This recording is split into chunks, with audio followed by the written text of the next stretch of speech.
I don't know if you can see me or not, but you can see this straight line of light. You can see it. That is actually the lightings on the Meenakshi temple. It is the west tower. I hope you can hear me. You cannot not see me because the lighting conditions are very poor now, and it is only 5:30. So, but you can see the lights clearly. The lights are there clearly. You can see that the lights goes on top, and as many lights are there, that many towers are there. You can see it. I mean, that many levels are there. You can count it: 1, 2, 3, 4, 5, 6, 7, 8, 9. It's almost 9 towers. And if you include the lower one, so there's 10.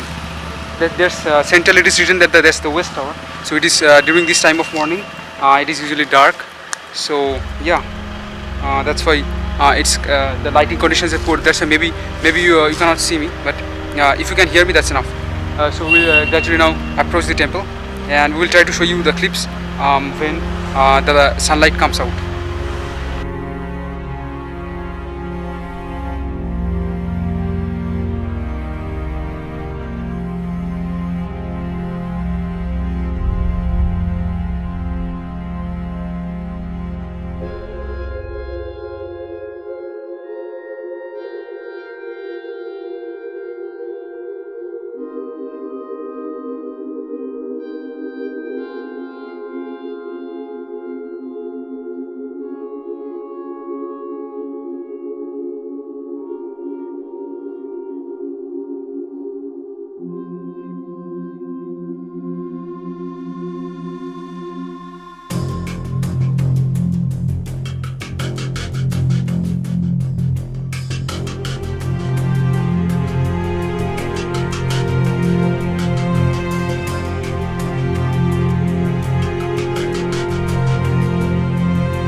You can see this is the Meenakshi temple. You can see this is the north tower. There are four main towers: the east tower, the west tower, the north and the south tower. Inside it, there are many other towers, small towers. These towers are called as gopurams. So these are long towers, and there are levels of it. And if you see it very carefully, then these towers are from the central point. This can be divided in a bilaterally symmetrical manner. And the premise is very vast. The area is very vast. You can see that it's here, a railing is given here, and around it surrounds the whole all of the temple. Yeah, and there are various idols worshipped. I mean, inside it there are multiple gods and goddesses are present. But principally, the name is Meenakshi. Meenakshi the word means fish, and Akshi means eye. So the eye of fish. The name suggests this. Actually, Meenakshi is none but Parvati herself. Parvati is the consort of Lord Shiva, and here she is worshipped along with the principal. The central temple is the Shiva temple. Yeah, and you can see the tower. I think it's visible clearly. You can see the architecture is very beautiful. You can see many people are passing by.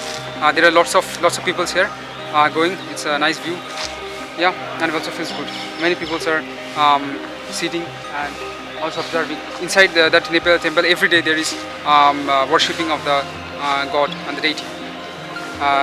But while telling this, I should say some important points about the temple itself, the South Indian architecture, and how the temples are built.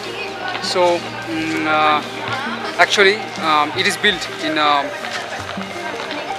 from outside inside. If you go, there are boundaries, and the boundaries, this is a square pattern, square or rectangle pattern it is built, and there is an external boundary, and inside that there is an again internal boundary, inside that again. So likewise, it's like a you have to enter different walls from barriers. There are barriers or gates. So you are entering the first boundary, then you have to go inside, then go inside like this.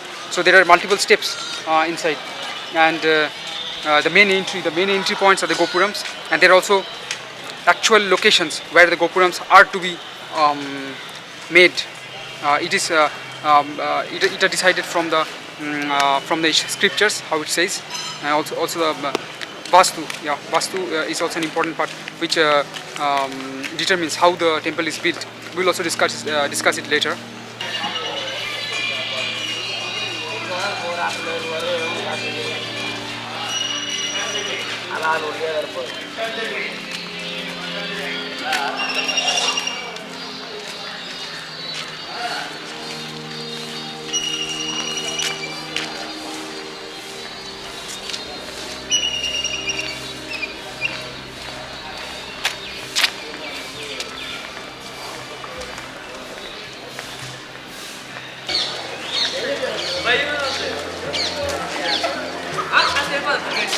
Inside the camera is not allowed. You can see many passers by here. I wish to take a view from inside, but they told that the camera is not allowed inside strictly. You can see that these are all pilgrims going, yeah, for the purpose of worship. Yeah, here it is. And this gate is one of the gates. It's not the gopuram. Gopuram are big structures, but you can see the gopuram here in that side. This one is the east. This one is the east gopuram. And I told you already before, there are four important gopurams. One is the east and west, and the east and west always lies in the central line. And I will show you again later on that there is the central golden tower is there, and the bull also known as the Nandi. It faces the Shivlingam, and it always occurs from the east side. Whenever you enter the gate, I saw it already before inside, and but since they are not allowing the camera, I should describe it. When you enter from the eastern gate, and you will see that at first you will see a tower. It has three direction giving structures. I don't know what is that. And just next to it there is a dome shaped structure, and just front of it there is a bull. And these three maintains the central line, which I already have discussed in the Kapileshwar. If you see the document of the Kapileshwar temple, I think you have already seen it. Yeah.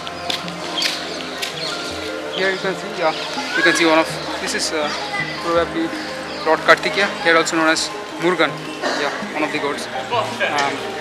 And centrally in the temple, there are lots of gods and goddesses, and especially it is very hard to name them because it's all written in Tamil language. Tamil is the local dialect here, and it's very hard to decipher this in English or especially in North Indian languages. And it's a nice view, and it's now 6:30 in the morning. So we shall take other views from here. You can also see the gopuram from here, but a tree guards here, so I can't say it for now. There are also local people. Many local people are here. So, but what are the important things to be told about the temples is the building or the architecture of the temples, which I've also already told before. And those deities, all deities, for them, for each one of them there is a special direction where that god has to be prepared, or that god has to be, that idol of that god has to be made in that particular place. And these are decided from the Vastu Shastra. There's Vastu Shastra. Yeah, so with the help of that only, and it is very much critically depicted inside the temple. But it's very bad luck that we cannot enter inside the temple with camera and permission. They require special permission, but for vlogging purpose they does not give any special permission. Yeah. You can see even the various pictures.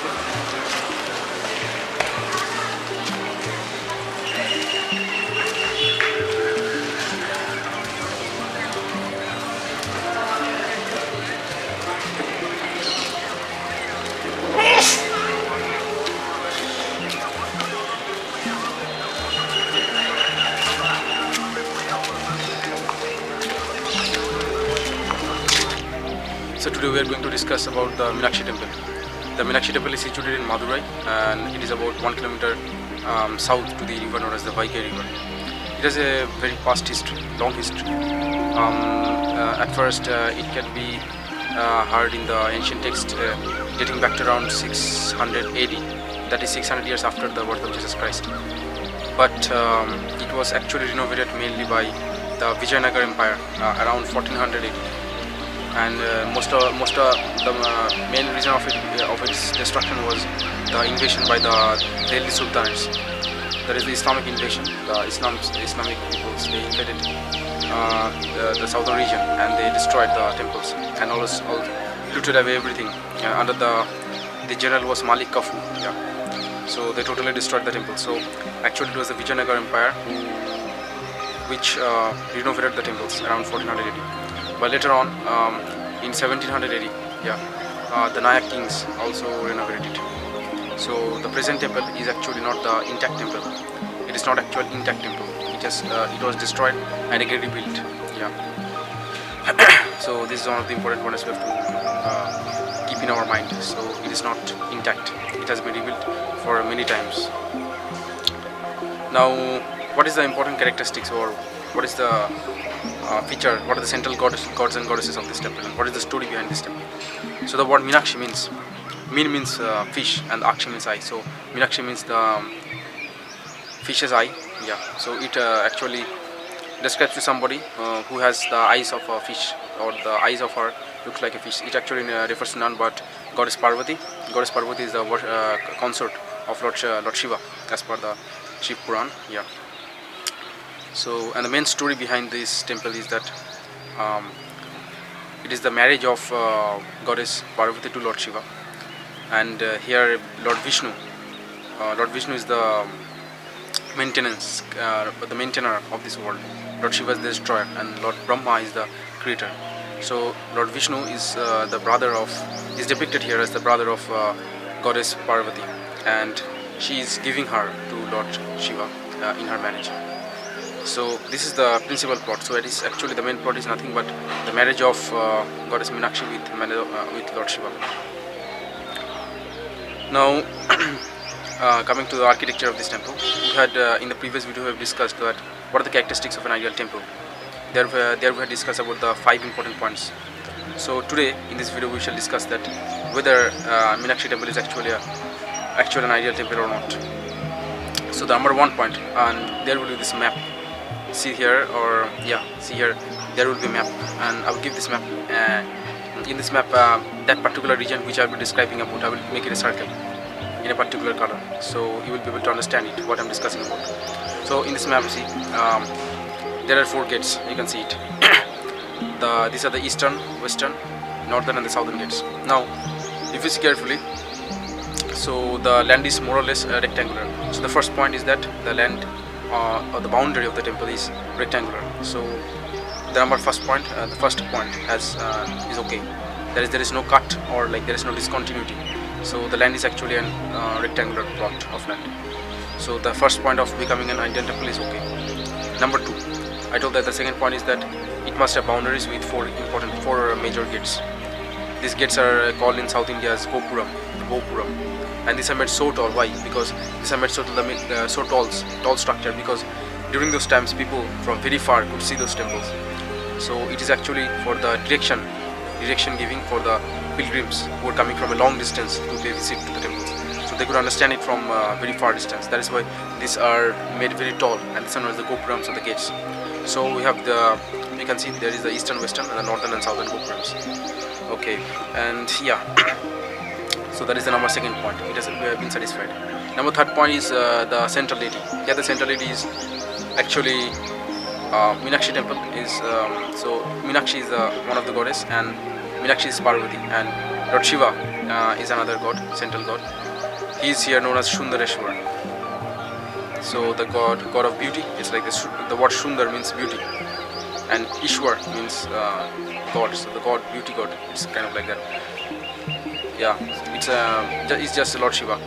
Yeah. So the Sundareshwar deity. Yeah, it's placed more centrally, and you can see it here in this map. This circle is the Sundareshwar deity placed in the and this is the sanctum, and the typical word is Garbhagriha. So this sanctum, and the top of this sanctum is made up of gold plated, and this is known as the Vimana. Actually, the word Vimana means aircraft. I don't know why they call it as Vimana, but there is a gold plate over this sanctum or the Garbhagriha. So yeah, so this is for the Lord Shiva, and this one is for Goddess Meenakshi. So these are the two sanctums. So in these sanctums only worship is offered to the gods. Yeah, and surrounding this sanctum. So at first we got this. This one is the Lord Shiva's, and this one is Lord Meenakshi's. But if we consider both of them, they are not placed actually centrally, if you see it very carefully. And because the temple is known as the Meenakshi temple, so most of the historians and many other, they consider that this Meenakshi, the sanctum of the Meenakshi and the deity Meenakshi, the idol of the Meenakshi, is the central god, central deity. But if you see carefully, the Meenakshi deity is actually placed more right and centrally. Though they tell that the right is more important than left, but that is different. If you see in aspects of the center, and if you see the line joining the eastern and western gates, so the central Shiva idol or the Shiva Lingam, it connects. If you see it carefully, it connects the eastern and the western gates. That is, it lies in the same line, but it does not lie in the intersecting line of the northern and southern gates. So actually, if you see, it's placed more west, but it maintains the line joining the eastern and western gates. So this third point that I told, that the central deity should be placed in the lines intersecting between the northern and southern gates, and the eastern and western gates. This actually gets violated. Though the central deity, it maintains the eastern and western gates only, not the northern and southern gates. Maybe it's due to various invasions and reconstruction of the building for so many times. So this part is not. And if you see carefully, these are more towards the west. These central deities are more located towards the west. We have to be careful about it, because west also indicates in the Vastu Shastra as about the place of Mitra Devta. I will tell you later.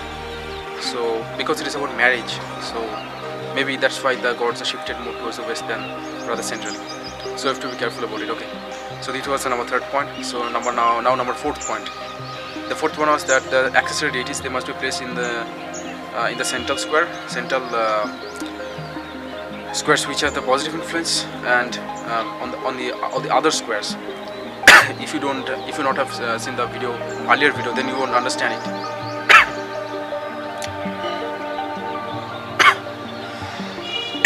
Excuse me. So if you have not seen the earlier videos, you won't understand it, what I mean by these central squares. So I'm telling again, any kind of land, plot of the land, it can be divided into 81 squares, square and rectangular land. So in those 81 squares, can be divided into positive squares and negative squares. That is, those squares which give positive influence and those squares which give negative influence. So on the basis of that, it is classified. You should better check the previous video of this series. So I will give the link also of the video above, in left hand corner. So see that video, or else you won't be able to understand it. So the number 4 point, the accessory deities. The accessory deities are actually placed surrounding the Lord Shiva statue, and also the Meenakshi. There are many deities, but actually these deities are not that much different. They are mostly deviated forms of Lord Shiva and Parvati. I mean, other gods and goddesses are much less. it is mainly about Lord Shiva and Parvati. The accessory gods are not that much varied or different. They are actually different forms of Lord Shiva or Parvati. So this was number 4th one, and number 5 is pillars. Yeah, it is totally made up of pillars. You can see. If you see in the inside, inside the camera is totally restricted. That's why we cannot show it. Yeah. So yeah, but it is made up of pillars, and the pillars have symbolical meanings. Yeah. And if you see the pillars carefully, the pillars also have a particular pattern that you will see in the top. That is where the roof is. Roof is there, and just the roof is supported by the pillars.